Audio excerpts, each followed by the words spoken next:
ఒక రోజు టామీ గార్డెన్లో నడుస్తున్నాడు. అక్కడ ఒక అద్భుతమైన మాట్లాడగల తాబేలు అతనిని కలుస్తుంది.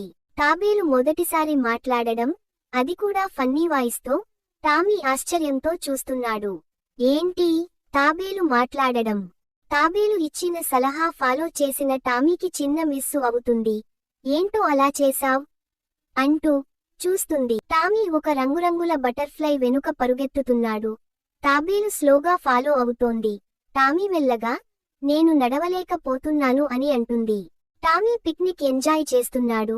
కానీ చిన్న నల్ల చీమలు అతడు పండ్లు తీయడంతో టామీ చేతిలో నుండి లాగుతూ చీమలు ఎంజాయ్ చేస్తూ వెళ్తున్నాయి. అక్కడ అనుకోని వర్షం మొదలవుతుంది.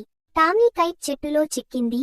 తాబేలు అద్భుతంగా సహాయం చేస్తుంది. టామీ మరియు తాబేలు బెస్ట్ ఫ్రెండ్స్ అవుతారు.